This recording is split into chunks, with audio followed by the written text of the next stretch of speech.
Assalamualaikum warahmatullahi wabarakatuh. Halo teman-teman semuanya, perkenalkan saya Laras Arsi Mulia dari semester 5B NPMA 1G018-044. Nah, saya ini mahasiswa PGSD JIF FQ Universitas Bengkulu tahun ajaran 2020-2021. Nah, saya mendapatkan tugas dalam kuliah konsep dasar biologi dan kimia. Saya dari kelompok 3 akan mempresentasikan tugas saya itu mengenai keanekaragaman hayati. Nah, baiklah teman-teman semuanya, kita akan langsung ke materi. Nah, keanekaragaman itu ada 3, yaitu gen, jenis, dan ekosistem. Keanekaragaman hayati dapat terjadi pada berbagai tingkat kehidupan, mulai dari organisme tingkat rendah sampai organisme tingkat tinggi. Misalnya, dari makhluk hidup bersel satu atau uniseluler, hingga makhluk hidup bersel banyak atau multiseluler. Nah, tingkat organisme kehidupan individu sampai tingkat interaksi kompleks, artinya dari individu ke yang kompleks, misalnya dari spesies sampai ekosistem. Secara garis besar, keanekaragaman tadi menjadi 3 bagian. Baiklah, langsung ke slide selanjutnya. Nah, tingkat gen. Keanekaragaman tingkat gen merupakan variasi genetik dalam satu spesies. Tingkat tersebut timbul karena setiap individu mempunyai bentuk gen yang khas. Yang kedua, tingkat jenis. Ada variasi bentuk, penampakan, serta frekuensi antara spesies yang satu dengan yang lain. Nah, bisa dibilang kalau tingkat jenis ini ada beberapa spesies, bukan hanya satu. Nah, tingkat ekosistem. Di dalam ekosistem itu seluruh makhluk hidup yang terdapat dalamnya selalu melakukan hubungan timbal balik. Artinya ada interaksi antara makhluk hidup maupun makhluk hidup dengan lingkungannya atau komponen abiotik. Nah, keanekaragaman hayati tingkat gen. Salah satu contoh ada pada bunga mawar. Meski sama-sama bunga mawar dan mempunyai nama spesies rasa hybrid, tetapi warna mahkota pada bunga mawar bisa berbeda. Hal ini karena susunan gen penyusun bunga mawar yang satu dengan bunga mawar yang lain berbeda. Bisa kita lihat contohnya. Kadang kan kita melihat bunga mawar itu ada yang warna merah, ada yang warna putih, ada yang warna pink. Dia bukan hanya warna merah. Jadi di sana itu terdapat gen-gen penyusun yang berbeda sehingga menghasilkan warna yang berbeda. Nah, contohnya lain itu ada yang lalat. Nah, lalat itu ada yang kepalanya itu warna merah dan warna putih. Tingkat jenis atau spesies. Nah, contoh dari keanekaragaman individu atau spesies ini ada pada Arecaceae atau palem-paleman. Nah, kalau kita perhatikan secara sekilas, bentuk fisik tanaman ini mirip bukan? Nah, padahal semuanya merupakan jenis atau individu yang berbeda. Pohon aren, misalnya yang punya nama Latin Arenga pinnata dan pinang yang nama latinnya Areca catechu. Selain itu, habitat pohon aren yang biasa tumbuh di pegunungan mempunyai struktur daun yang jauh berbeda dengan pohon kelapa yang tumbuh di pantai. Nah, perbedaan habitat inilah yang menyebabkan tanaman tadi mempunyai ciri khusus pada spesies-spesiesnya. Kalau kita lihat sekilas, aren, kelapa, dan pinang itu mirip dari struktur pohonnya, daunnya.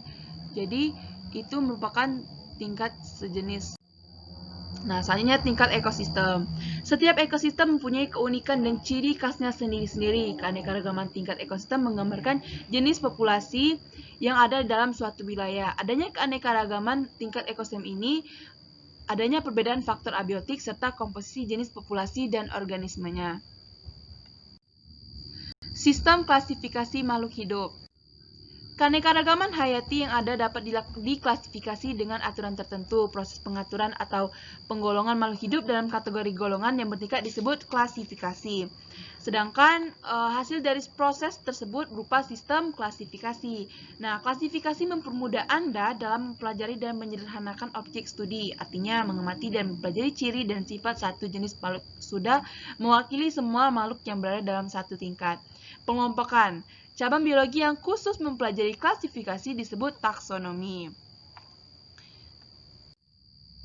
Nah, dasar klasifikasi. Apa yang digunakan sebagai dasar untuk melakukan klasifikasi? Nah, ini dari mengamati persamaan dan perbedaan morfologi suatu organisme. Adapun dasar-dasar yang digunakan antara lain berdasarkan persamaan dan perbedaan morfologi, berdasarkan peranannya bagi kehidupan manusia, yaitu menguntungkan atau merugikan, berdasarkan anatomi suatu makhluk hidup, berdasarkan biokimia. Nah, tujuan dan manfaat dari klasifikasi.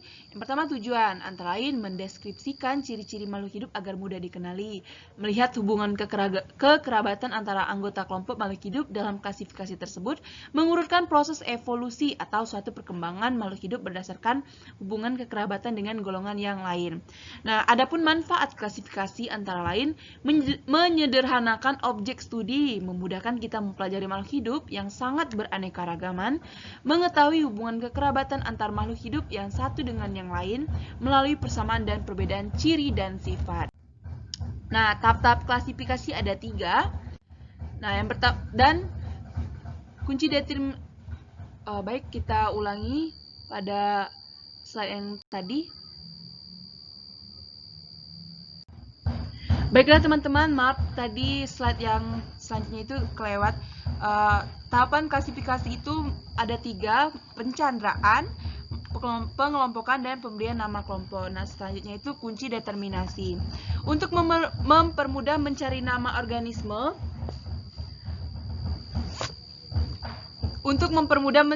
mencari nama organisme yang belum dikenal, kita dapat menggunakan kunci determinasi. Nah, kunci determinasi ini digunakan untuk mencari nama hewan atau tumbuhan yang belum diketahui namanya. Aturan dalam kunci determinasi ialah membandingkan ciri-ciri morfologi organisme yang berlawanan. Nah, kunci determinasi disebut juga kunci dikotomi atau kunci identifikasi atau kunci yang berlawanan. Nah, tiap langkah dalam kunci tersebut terdiri atas 2 pernyataan atau lebih yang saling berlawanan. Sistem klasifikasi. Nah, sistem klasifikasi itu terbagi menjadi 3. Yang pertama sistem buatan, kedua sistem alami, ketiga sistem filogenik. Pertama, sistem buatan.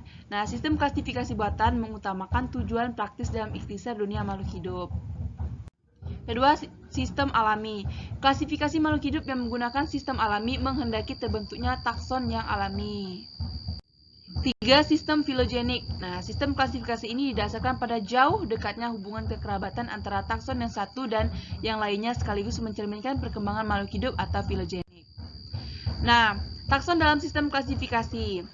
Dalam bukunya yang berjudul Handbuch der Systematische Botanik, Wettstein mengemukakan bahwa tugas taksonomi tumbuhan adalah pengenalan atau identifikasi jenis, baik yang ada di masa sekarang ataupun yang hidup pada masa perkembangan bumi yang telah silam, dan upaya untuk menggolongkan atau mengklasifikasi ke dalam satu sistem yang di satu pihak sesuai dengan kemajuan ilmu pengetahuan dengan memberikan gambaran hubungan kekerabatan dalam sejarah perkembangan antara tumbuhan satu dan yang lainnya, serta di lain pihak dapat memenuhi kebutuhan yang praktis berupa ikhtisar ringkas dunia tumbuhan. Terima kasih, mungkin itu saja materi yang dapat saya sampaikan. Lebih dan kurang saya mohon maaf. Jangan lupa like, komen, dan subscribe. Terima kasih, sampai ketemu lagi. Assalamualaikum warahmatullahi wabarakatuh.